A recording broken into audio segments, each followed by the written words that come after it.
켜시고 텔레비전을 켜면 어느 하루도 싸우지 않고 사는 나라는 없습니다. 사람들이 만약 싸우지 않고 산다면 신문이나 TV는 보도할 뉴스가 절반이나 줄어들겠다 하는 생각이 들 때가 있습니다.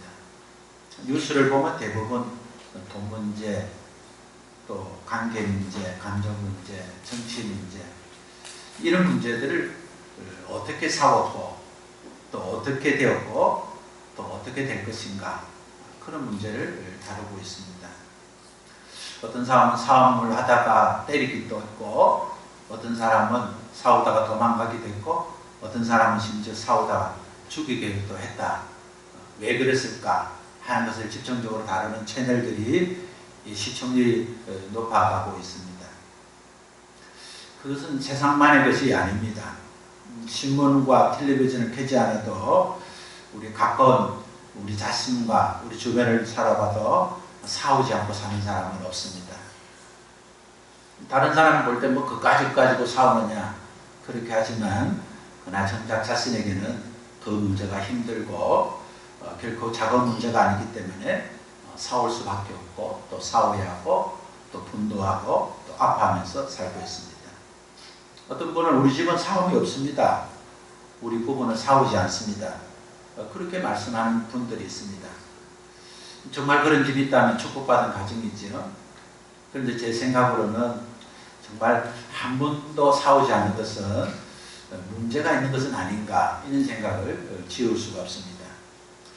왜냐하면 우리 집도 싸우면서 살고 있기 때문입니다. 저는 사랑하는 제 아내와 적당하게 싸우면서 잘 살고 있습니다. 적당한 싸움은 마치 창문을 열어서 방 안의 환기를 조정하는 것처럼, 적당한 싸움은 바깥을 보고 또 나를 보고 아내를 보면서 든든한 가정을 세울 때 많은 도움이 될 때가 있습니다.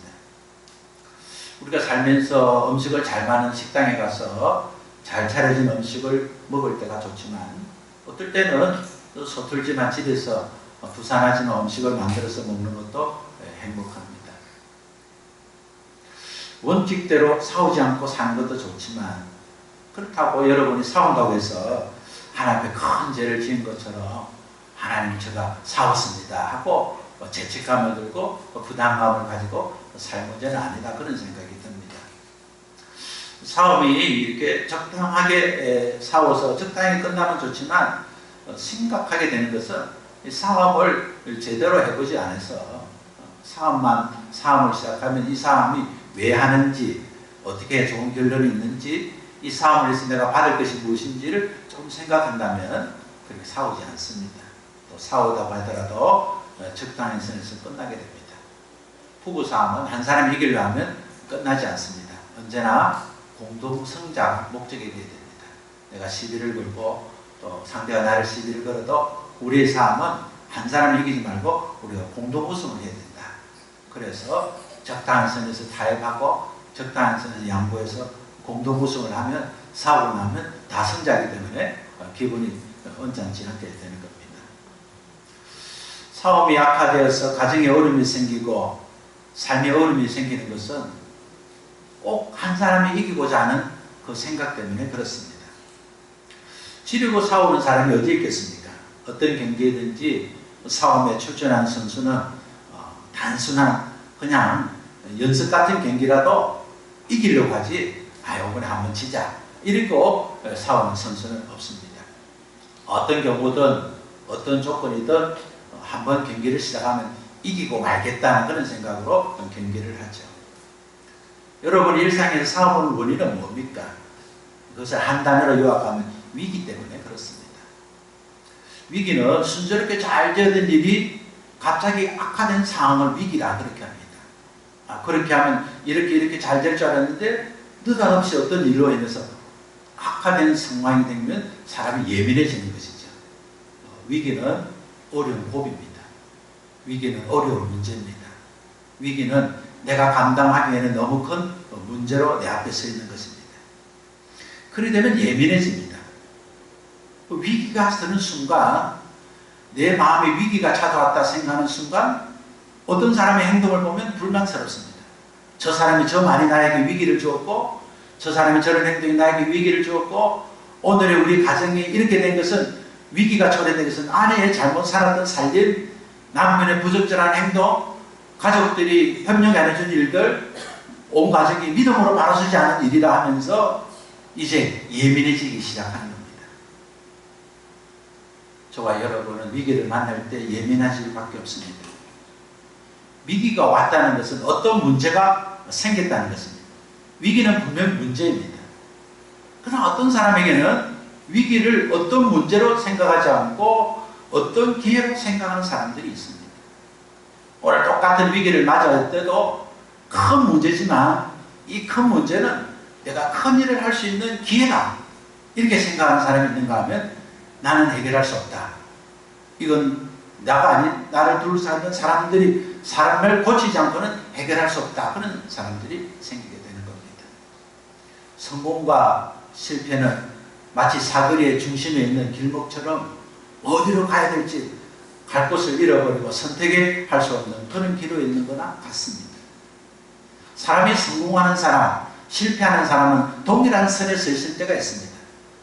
동일한 위기의 문제 속에 나는 해결할 수 없다, 문제로 생각하는 사람과 이 문제를 내가 새로 시작할 수 있다, 기회로 생각하는 사람에 따라서 그 결과가 달라지게 되는 것입니다. 성공한 사람은 위기를 문제로 보지 않고 기회로 보았습니다. 위기를 문제로 삼지 않고 문제로 삼아서 주저앉고 넘어진 사람이 아니라 주저앉은 상태에서 일어나는 사람이 되는 겁니다. 실패는 넘어지는 것이 실패가 아닙니다. 일어서지 못하는 것이 실패입니다. 실패는 일어설 수 없다고 생각하고 그 자리에 있는 것이 실패입니다. 그러나 수없이 넘어져도 일어서고 일어나서 나 발목에, 내 인육에 하나님 주신 건강으로 내 발목과 무릎에 힘이 생겨서 나는 더 뛰어갈 수 있다. 내가 어디 한두 번 넘어지 봤나? 이 정도 넘어진 거 가지고 실족하지 않겠다 하는 사람이 승리할 수 있는 것입니다. 신앙의 삶도 또 세상의 삶도 위기를 만났을 때 위기를 내가 어떻게 대접하느냐에 따라서 결정이 됩니다. 이스라엘 백성들은 하나님의 백성입니다. 그들은 하나님께서 그들을 탄식과 그들의 소원을, 그들의 아픔을 보시고 하나님께서 그들을, 이스라엘을 애굽에서 탈출시켜 주었습니다. 자유를 주었습니다. 그런데 하나님의 인도를 그냥 한 것이 아닙니다. 하나님께서 구름을 보여주셔서 늘 하나님 인재를 눈앞에서 보았습니다. 밤에는 불구름으로, 낮에는 구름 기둥으로 하나님의 인재를 누구나, 이스라엘 백성이라면 누구도 볼 수 있는 그런 장엄한 환경 속에서 하나님 인도하심을 따랐습니다. 3일 동안 길을 갔지만 그들은 물을 얻지 못했습니다. 그들은 위기를 만났습니다. 아니, 하나님이 인도하시고 하나님이 도우시고 하나님이 그 신대로 따라왔는데 어떻게 3일이나 광야에서 물을 주지 않는 하나님을 경험하게 되었습니다. 사람들은 그 위기 앞에 모세를 원망했습니다. 하나님을 원망했습니다. 아니, 우리를 죽이려고 이렇게 이끌어가느냐고 불평하기 시작했습니다. 그들이 마실 물을 발견하지 못한 위기 속에서 그들이 죽을 수밖에 없고, 그들이 이끄는 가족도 죽어야 되고, 그들이 데리고 온 모든 가족도 죽어야 되는 그런 위기가 되었습니다. 그러나 그때는 하나님께서 바위 위에서 생수를 올려서 생수를 먹을 수 있는 기회라는 사실을 몰랐습니다. 오늘의 위기가 그동안 먹었던 그 물이 아니라 그동안 한 번도 경험하지 못한 바위에서 물을 솟아게 해서 그 물을 먹을 수 있는 기회가 된 줄 그들은 몰랐습니다. 오늘 우리는 하나님의 말씀을 알기 때문에, 그렇게 살아온 선진들의 걸음을 보기 때문에 오늘의 위기가 하나님 준 새로운 기회가 생길 수 있다. 오늘 우리가 그전까지 마시지 못한 그 물을 오늘 하나님이 바위를 뚫어서 주시는 물을 마실 수 있다 하는 그 기회로 삼는 자는 믿음의 사람이 되는 겁니다. 하나님 주시는 약속을 보게 되는 사람이 되는 것입니다. 애굽에서 나와서 자유인이 되었지만 자유를 준 바로가 분노해서 다시 잡아서 노예로 삼겠다고 뒤에서 쫓아오고, 도망가는 이스라엘 백성은 자유자의 걸음이 아닌 이제 도망자가 되었는데 앞에는 붉은 바다가 그들을 가로막고 있었습니다. 마치 그 붉은 바다는 우리를 피로 만들 것 같은 그런 피가 흐르는 바다처럼 보이는 그 붉은 홍해 앞에서 그들은 문제가 되었습니다. 위기를 맞이했습니다. 차라리 죽이려면 그곳에서 죽게 하시지 왜 강약까지 우리를 이끄셔서 붉은 바다가 우리를 가로막고 뒤에는 적들이 쫓아오게 하는지 그들은 원망할 수밖에 없었습니다. 그러나 그것은 이제는 더 이상 군사들이 자기를 쫓을 수 없도록 하나님께서 홍해를 가르셔서 쫓아오는 적군을 바다에 다 빠져 죽게 하는 그런 축복의 기회가 되었습니다. 위기는 전능하신 하나님의 솜씨를 볼 수 있는 기회가 됩니다. 추격하고는 적들을 물리치시고 더 이상 추격하지 못하도록 만드는 하나님의 축복을 볼 수 있는 기회가 됩니다. 오늘 여러분의 마음속에 내 같은 것이 뭐 어떻게 하겠는가? 내가 뭐 가문이 좋으냐? 내가 많이 배웠느냐? 내 주변에 좋아주는 사람이 있는가? 이런저런 일로 우리가 낙심하고 메뚜기 같은 사고방식을 가져서 뭐 이 정도만 현상 유지만 하는 것도 뭐 괜찮다. 내가 뭐 저 인간에게 더 이상 뭐를 바라겠나? 밥만 줘도 되지 무슨 좋은 반찬을 바라겠나? 저 사람이 그냥 집에 들어온 것만 만족하지 내 어떤 필요를 채워줄 만한 소득을 가져오겠는가?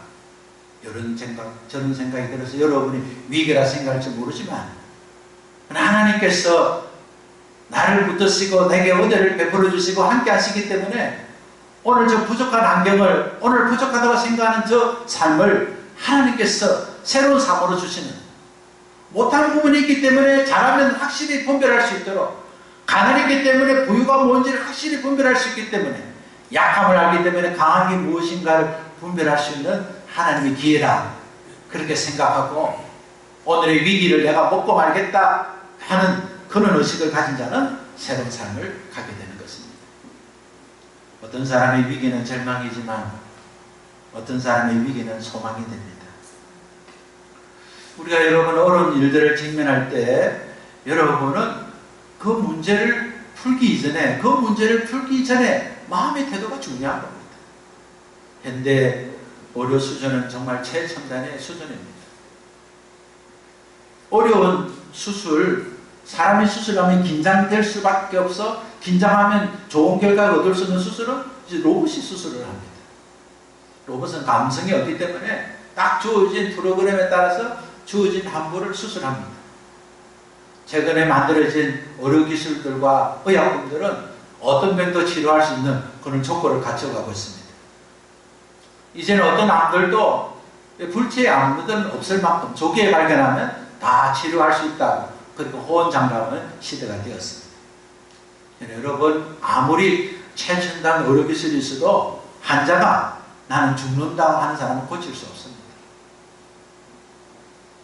기술보다 어떤 처방보다 환자가 자신의 병을 어떻게 생각하느냐가 더 중요하다고 의료진들은 다 말하고 있습니다. 생명을 위협하는 치명적인 병이 들어서도 그래서 많은 의료기술을 가지고 약물을 가지고 우리를 치료해도 본인이 살 수 없다 하면 치료 효과가 떨어지고 결국 죽게 되는 겁니다. 그러나 치료의 의술 기술이 좀 부족하고 약이 좀 부족해도 환자가 나는 나을 수 있다. 나는 낫고야 말겠다. 나는 병에 넘어지지 않는다.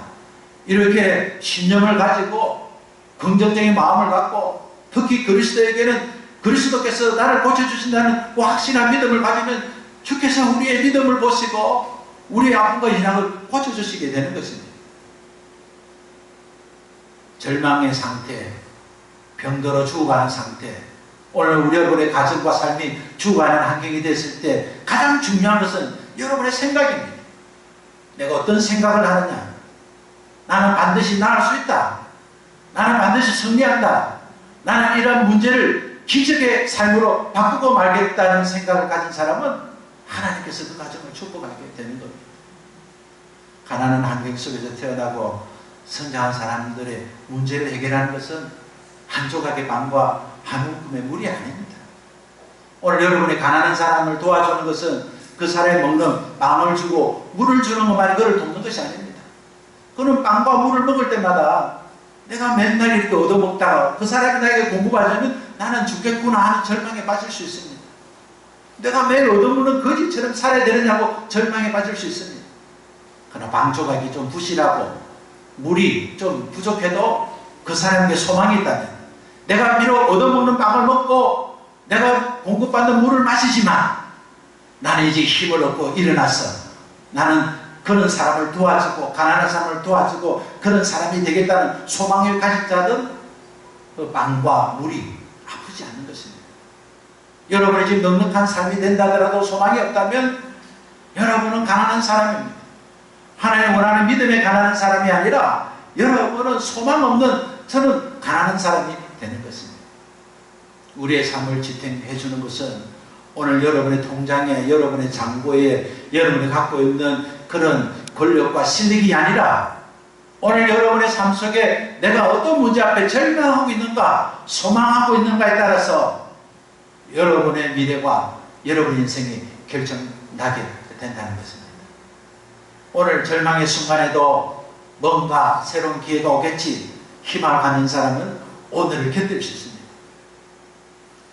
그러나 여러분은 오늘이 힘듦이 없다 하더라도 내일이 소망이 없는 사람은 내일이 어려우면 견딜 수가 없습니다.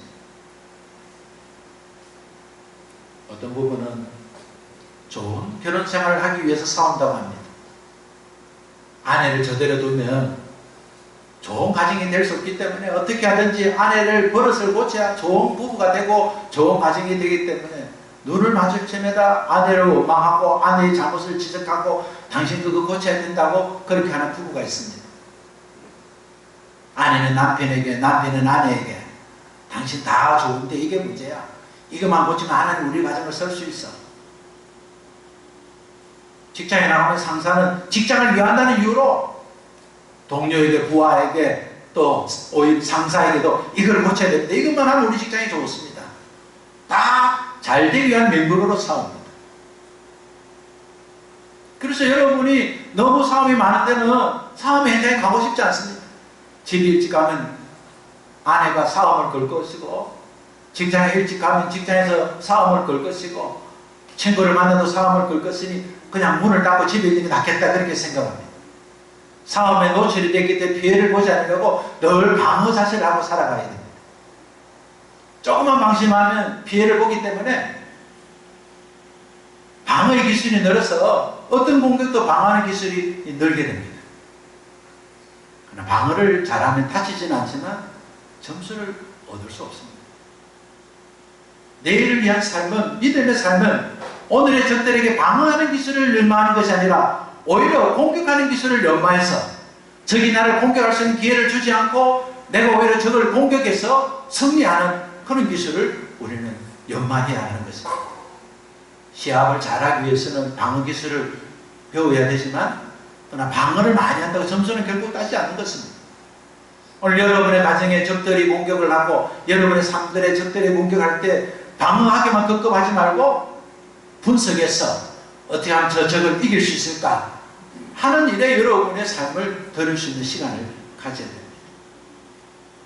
여러분 오늘 정말 곰곰이 한번 생각해 봅시다.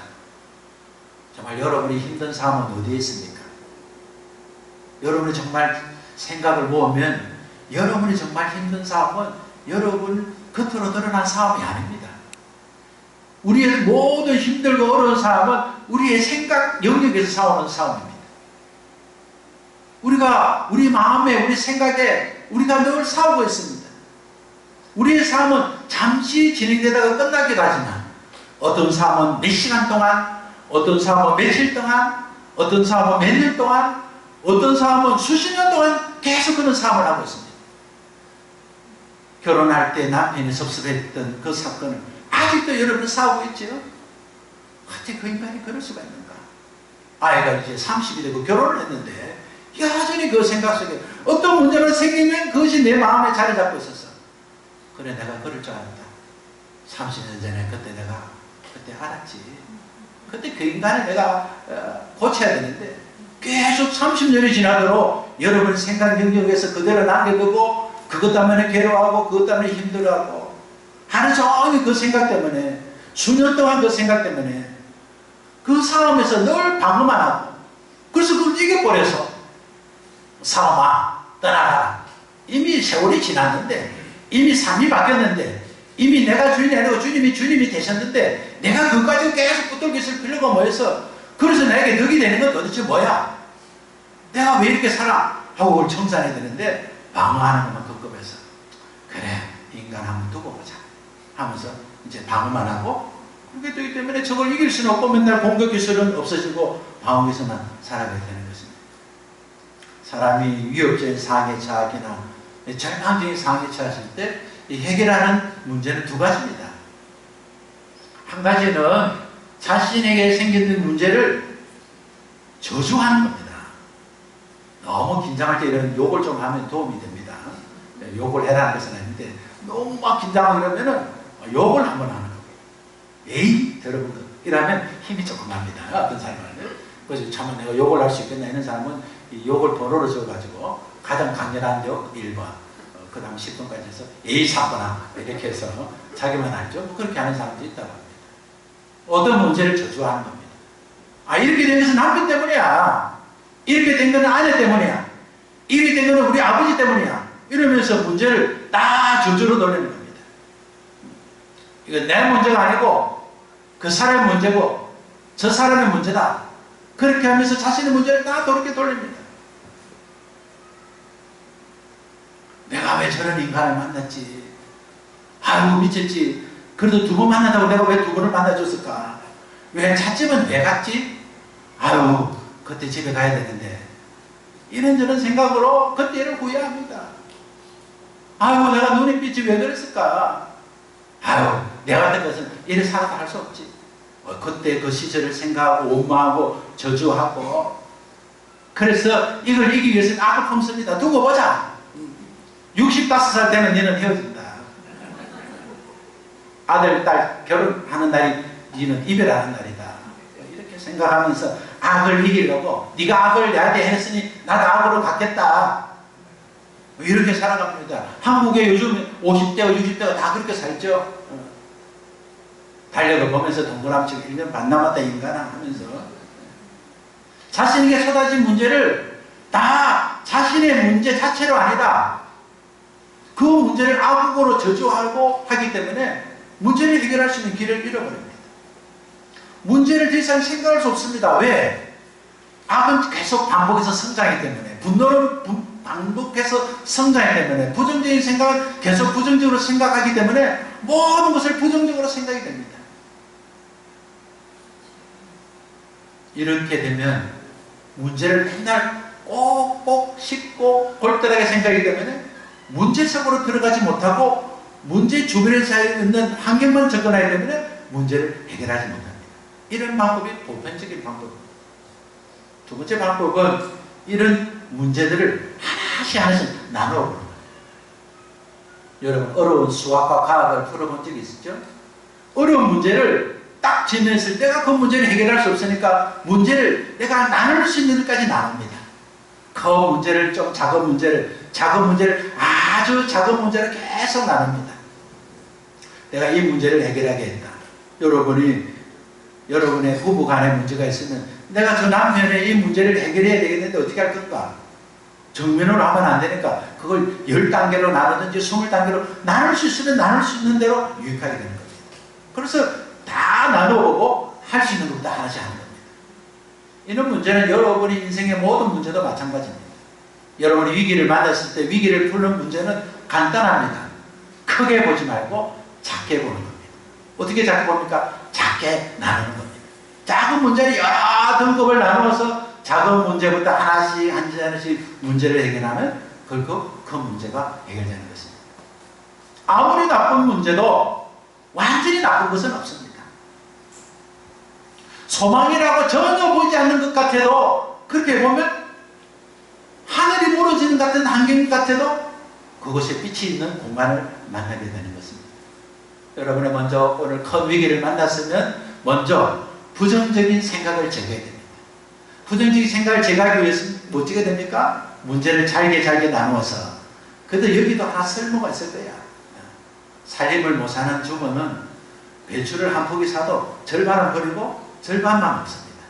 다 상하고 색깔 살림을 잘 사려면 절반 먹고 놔두는 거 거기서 또 나누어서 이것은 삶아서 먹고, 이것은 어떻게 해서 먹고, 이것은 볶아서 먹고, 김치 상에다가 다 버리지만 요리 잘하는 사람 이것은 잘 헹궈서 볶아서도 먹고, 또 다른 음식이 재료도 였고, 또 만두에 재료도 였고, 뭐 이렇게 다 하듯이 어떤 문제가 있으면 아이고 김치 상했네 버려야 되겠다 이렇게 하지 말고 먹을 수 있는 만큼 딱 만들었고, 못 먹은 것은 작은 문제에서 어떻게 요리해야지 하면 좋은 살림꾼이 되듯이 인생의 문제도 그렇게 하는 겁니다. 그래서 여러분이 어떤 위기가 생길 때 먼저 긍정적인 생각을 해야 됩니다. 하나님께서 이 일을 통해서 내게 주신 유익이 있을 거야. 만약에 저런 성격의 남자를 안 만났으면 내 성격 안 고쳤을 거야. 그 남자를 내 마음대로 뜻대로 했을 건데 저 인간이 늘 나를 가로막고 막 성질을 돋고 그러다 보면 내가 한 3년 살다 보니까 내가 성품이 많이 좋아졌네. 아유 저 인간도 내가 유익하네. 하나님 은혜를 감사하게 되는 겁니다.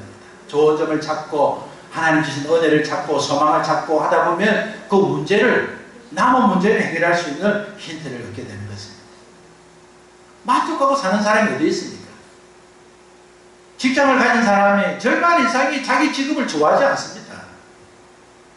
그래서 아침에 일찍 일어나서 직장에 가야지 하는 사람이 별로 없습니다. 만약 여러분 눈만 뜨기를 바라고 아침에 일어나서 빨리 일터로 가야 될지 이런 마음을 여러분이 갖고 있다면 여러분은 많은 성공이 부담됐습니다. 좋아하는 일만큼 성공이 부담되는 것은 없기 때문에 아이고 이걸 해야 되나? 안 하는 게 나을 수 있습니다. 내가 이걸 해야 된다 하는 게 낫습니다. 아이고 빨리 해가 떠서 일을 했으면 좋겠다. 성공이 부담되는 겁니다. 다 자기 직업에 만족하지 못해서 직업 전선으로 들어가는 것을 좋아하지 않습니다. 그래서 직장에 나가서도 아유 내가 유산만 좀 있었으면 이 일을 안 하는데 다른 집은 부인들이 돈만 잠만 벌어주는데 내 아내는 이거 뭐 돈하고 너무 거리가 멀어서 야 이거 내가 언제까지 해야 되나. 그래서 그들에서 오는 딱 한 가지입니다. 오늘 또 무사히 오늘 또 회사에 왔으니까 안 다치고 집에만 돌아갔으면 좋겠다. 이런 사람들은 직장에서 큰 업적을 남기지 못합니다.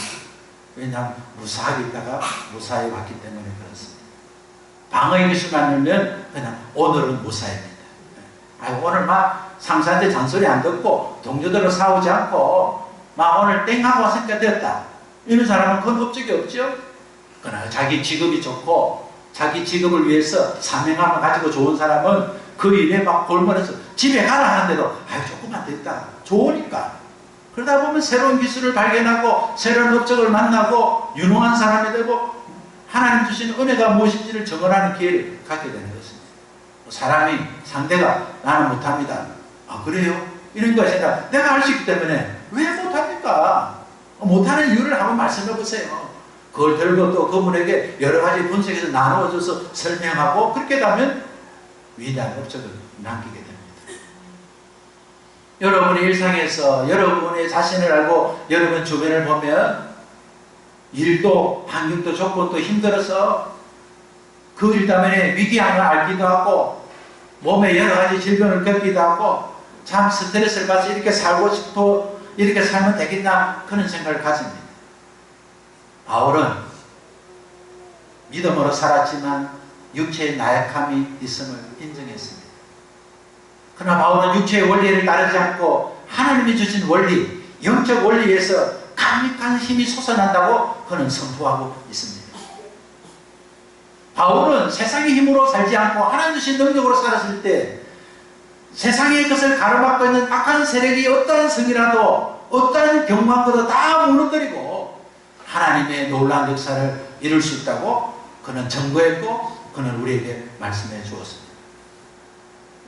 여러분 정말 심각한 것은 겉으로 드러나는 싸움이 아닙니다. 여러분의 생각의 싸움입니다. 그 생각의 싸움에서 여러분을 이기지 못하게 하는 것은 영적인 싸움인 것입니다. 오늘 우리를 힘들게 하는 것은 우리의 영적 싸움에서 승리하면 우리의 생각을 지배할 수 있습니다. 생각을 지배하면 육체의 삶을 지배할 수 있습니다. 영이 잘 되면 범사가 잘 되게 되는 것입니다. 베드로전서 5장 7절의 9절 말씀을 보면 하나님께서 영적 싸움의 승리를 위해서 갖춰야 할 필수 조건들을 말씀하고 있습니다. 그래서 크게 5가지로 설명을 했는데 첫 번째는 모든 근심을 주님께 맡기라는 겁니다. 근심이 생기면 다 주님께 맡기라는 겁니다. 하나님 건신 염전 나는 못하겠습니다. 주님이 해주세요. 두 번째는 정신을 좀 차리고 깨어있으라는 겁니다. 위기가 생기면 아유 할 수 없어 하고 넘어지지 말고 하나님 이 문제 주님이 해주실 줄로 믿습니다. 주님께 맡기겠습니다 하고 정신을 한번 차리고 잠든 자처럼 살지 말고 정신을 바짝 차리면서 이 문제를 내가 그걸 어떻게 하면 되지? 그리고 세 번째는 믿음 안에 굳게 서라는 겁니다. 갈팡질팡 하지 말고 어디에 서야 될까 이래 하지 말고 믿음에 서라는 겁니다. 하나님 앞에 맡기고 깨어서 정신을 차리고 정신을 차려서 어디에 있을지 모르고 분별하지 못하고 믿음 있는 자리에 서서 마귀를 대적해라는 겁니다. 너에게 염려를 주고 불안을 주고 고통을 주는 그 문제 앞에 피하지 말고 직면하는 겁니다. 방어하려고만 하지 말고 공격할 자세를 갖춰라는 겁니다. 왜? 문제는 하나님 해결해 주시기 때문에. 그리고 싸우기 전에 먼저 하나님이 주시는 전신갑주를 입어라. 그렇게 주님이 말씀하셨습니다. 예수님께서 십자가 죽으셨으면서 우리에게 다 이뤘다고 그렇게 말씀해 주셨습니다. 우리가 예수님을 나의 주인으로 모시는 순간에 주님이 다 이루어 주심이 우리 안에 이루어졌습니다. 내가 주인이면 내가 책임을 져야 되지만 예수님이 주인이시기 때문에 내 문제는 예수님이 책임을 져주는 겁니다. 자기 소유로 집을 가진 것도 좋지만 그러나 전세집 사는 것도 보통 즐거움이 아닙니다. 고장나고 부서져도 주인에게 전화만 한 통 하면 되니까 주인이 알아서 고쳐주니까 집에 물이 샙니다. 이러면 주인이 알았습니다 하고 주인이 도로 기가 죽어가지고 언제부터 샙니까? 이사 올 때부터 좀 수상했습니다. 하면 고쳐줍니다. 자기 주인은 자기가 고쳐야 됩니다. 인생에 살면서 아이고 내가 주인이 아니 예수님 주인 내 맘대로 못하겠네. 그런 생각은 정말 수준 빠지는 생각이죠. 주님이 다 해주시는 그런 자녀가 됐으니 그게 행복한 것이지. 우리 인생의 모든 것을 주님이 다 고치시고 사매시고 치료하시고 책임지시는 그 놀라운 축복을 받으면서 아이고 예수님 믿으면 다 소용도 없네. 예수님이 주인한다. 큰일 났다. 그럼 나는 뭐 아무것도 못하고 주님 마음대로 하네. 그런 거 아니죠? 임대로 산다고 마음대로 못 삽니까? 마음대로 삽니다. 그 집에 있는 모든 시설을 다 사용할 수 있습니다. 하나님께서 우리의 주인이 되시면 우리가 아무것도 못합니까? 주님이 주시는 권능 안에서 더 많은 것을 할 수 있습니다. 가게는 할 수 없다, 못한다, 움츠러지는 예수 그리스도 안에서 더 많은 것을 할 수 있습니다. 가게는 집 밖에만 못 나갔던 사람이 이제 더 많은 것으로, 더 넓은 것으로 원단 꿈을 실현할 수 있습니다. 싸우는 자에게 꼭 필요한 것은 무기입니다. 오늘 하나님께서 우리에게 무기를 주셨습니다. 그냥 한번 나와서 싸워보라 그러지 아니하고 우리에게 무기를 주었습니다. 어느 시대에도 전쟁을 승리하는 것은 무기에 있습니다. 영적 싸움도 마찬가지입니다. 오늘 여러분이 영적 싸움에서 이길 수 있는 가장 강력한 것은 여러분이 하나님께 받은 무기입니다. 그 무기는 무엇입니까? 내가 주인이 아니라 예수님 나의 주인인 것을 고백하고 예수 이름으로 할 수 있다고 선포하고 예수님께 모든 것을 맡기고 정신을 차리고 깨어서 믿음 안에 바로 서서 마귀와 대적하는 것이 바로 하나님께서 우리에게 주신 무기인 것입니다. 기도하면 됩니다. 예수님을 의지하고 믿음으로 선포하고 방어하려고 하지 말고 공격하면 주님이 오늘 우리에게 주시는 그 병거를 통해서 우리가 이기도록 주님이 역사하게 되는 것입니다. 목표 없는 전쟁은 있을 수가 없죠. 영적 전쟁에서도 목표가 있어야 됩니다. 내가 싸워야 될 이유가 뭡니까? 여러분이 왜 아내와 남편하고 싸웁니까? 성질 때문에. 그럼 뭐합니까? 성질 때문에 망하는 거죠. 싸울 때 이유가 있어야죠. 내가 아내하고 싸우면 이번 기회에 이 싸움을 통해서 내가 아내가 얼마나 내가 당신을 사랑한지를 한번 내가 확인시켜줘야 되겠다. 내가 그동안 아내를 위해서 잘 하려겠는데 아내가 오해하고 있는 부분을 내가 좀 알려줘야 되겠다. 이런 여러분이 단기 목표로 정해서 싸우든지 공부를 할 때도 목표를 정해서 공부를 해야 되고 뭘 해도 목표를 정해야 되지. 일단 열심히 한번 해보자. 뭐 그러니까 어쩌겠다는 겁니까? 어떤 것들이라도 아침에 여러분이 사람을 만나든지 무엇을 하든지 목표를 정해서 직장에 가더라도 오늘만 무사히 하고 이런 목표를 정할 것인지 오늘 내가 하나님께 또 사람에게 인정받는 날이 될 것이다 하고 정하고 하는 목표에 따라서 여러분 달라질 수밖에 없습니다. 영적 싸움의 목표는 딱 하나입니다. 받합시다. 그리스도께 복종하는 것. 크게 합시다. 옆에 사람 보고 예수님께 복종합시다. 오늘 영적 싸움의 목표는 딱 하나입니다. 오늘 성경에서 말씀하듯이 예수님께 복종하는 겁니다. 여러분이 일상의 싸움은 뭡니까? 내 말에 좀 복종해라는 것이죠. 그래서 여보 이러면 안 된다 하면 복종하라. 시끄럽다 시끄럽다. 내 말만 들어라 내 말. 그래 그만하고 내 말만 들어라. 그 말을 들어서 복종하겠습니까? 오늘 하나님께서 우리에게 영적 전쟁의 목표는 딱 하나입니다. 그리스도에게 복종하는 겁니다. 모든 일을 파하고 그리스도에게 복종하는 것이다. 오늘 5절에서 우리에게 말씀하고 있습니다. 우리가 싸워야 하고 이겨야 하고 하는 목적은 하나입니다. 우리의 적들이 있는 그 경관치를 무너뜨리는 목적도, 오늘 우리가 싸워하는 모든 목적도, 오늘 우리가 갈등하고 힘들어하고 그런 가운데서 우리가 주저하지 않고 우리가 일어서야 될 이유는 딱 하나입니다. 예수님 말씀에 복종하는 것입니다. 오늘 영적 싸움에서 우리가 이겨야 할 경관진들을 오늘 성경은 구체적으로 세 가지를 말씀하고 있는데, 첫 번째는 모든 이론입니다. 내가 생각해 볼 때 그건 아닌 것 같아. 하나님께서 그렇게 하실 것 같아. 하나님의 뜻인가 봐. 그렇게 하지 말고 하나님의 말씀이 이렇게 했으니 우리가 이렇게 해야 되지 않겠는가. 이론을 버리세요. 이론으로 하려고 하지 마세요. 모든 이론은 하나님 말씀 앞에 굴복하지 못하게 하는 도구가 될 수 있습니다. 두 번째는 하나님을 대적하는 교만함이라 그랬습니다. 내가 안다는 겁니다. 기도 부탁을 안 합니다. 내가 기도하면 되는데 무슨 기도 부탁할 거 뭐 있어. 자기 스스로 머리를 그렇게 깨끗하게 깎기가 힘들어요. 좋은 바리깡사도 어색합니다. 남이 좀 도와주면 걷기도 했는데 팔을 끄끄까지고 막 이렇게 하지 말고 꽤 무리하게까지 기도하지, 자기 위해서 기도하면 된다 하지 말고 기도를 부탁하세요. 도움을 청하세요. 조금만 도와줘도 할 수 있는데 내가 제 인간한테 절대 부탁 안 한다. 그러지 말고 부탁하세요. 믿음 없는 남편에게도, 믿음 없는 아내에게도, 믿음 없어 보이는 친구에게도 나를 위해서 기도 좀 해주세요. 부탁하세요. 여러분은 저에게도 기도 부탁을 안 하는데 어떻게 부탁을 하겠습니까? 네. 부탁하세요. 목사님이 어려움이 있습니다. 좀 귀찮게 전화도 좀 하고, 밥 먹자 할 때도 전화도 필요하지만 기도해 주세요 하는 전화도 필요합니다. 모든 이론을 버리십시오. 하나님을 대적하는 교만을 버리십시오. 세상의 생각은 여러분을 포로로 만들기 때문에 세상의 생각을 버리고 하나님의 생각으로 채워야 돼요. 이런 일들은 그냥 되는 것이 아닙니다.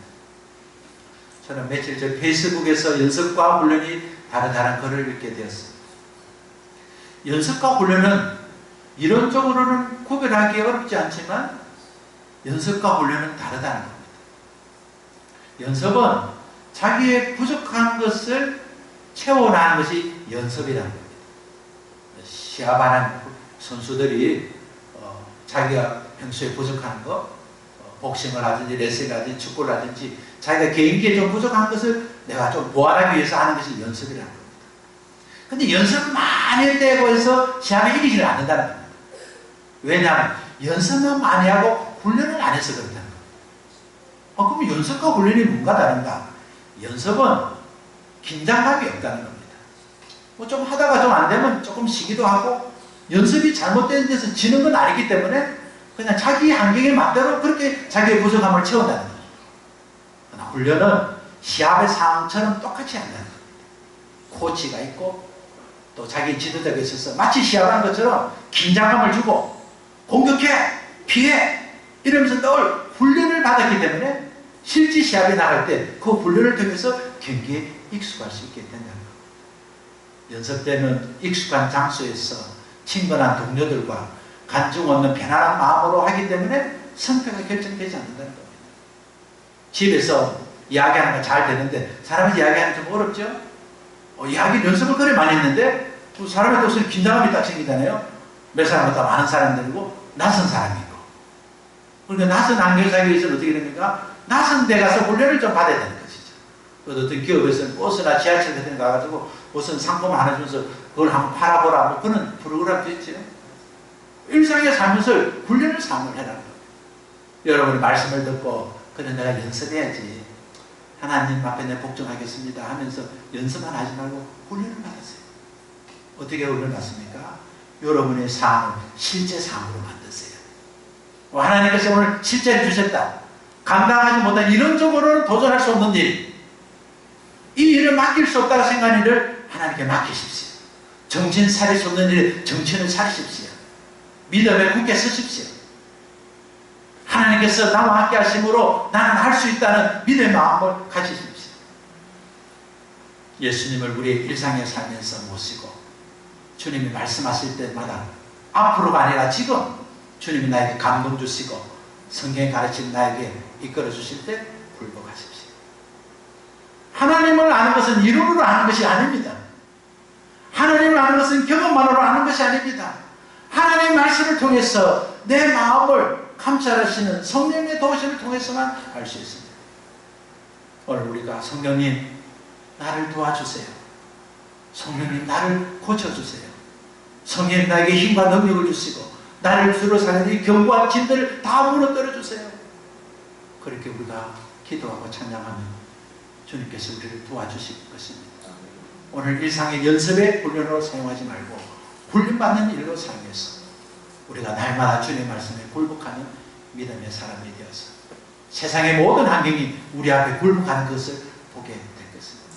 주님께서 에덴의 동산에서 하나님 외에 다른 것에 굴복하지 않도록 능력을 주셨지만 그가 미혹에 빠져서 사탄에게 굴복함으로 모든 것을 잃었던 것처럼 오늘 우리는 하나님께서 정복하고 다스리라는 그 말씀을 우리 마음대로 해라는 것이 아니라 하나님 외에는 어떤 것에서도 정복당하지 말고 굴복당하지 말고 오직 하나님께만 굴복당하고 승리하는 말씀으로 깨닫고 성령님을 의지하고 성령을 위하여 승리하는 우리 모두 되시기를 바랍니다. 우리 함께 일어나셔서 성령님, 성령 하나님을 찬양합시다.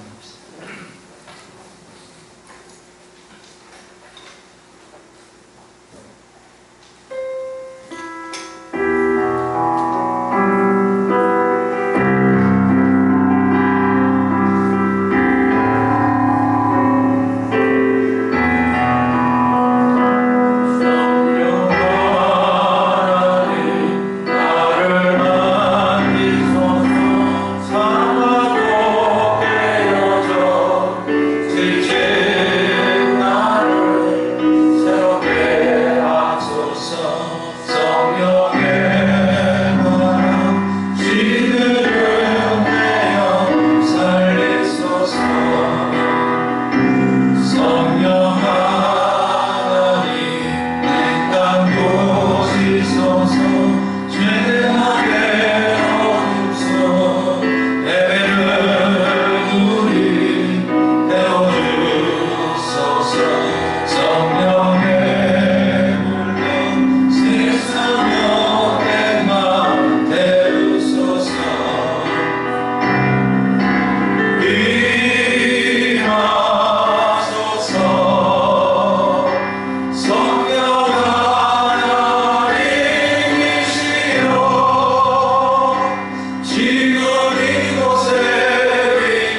여러분이 성장하면 다 아무것도 아닙니다.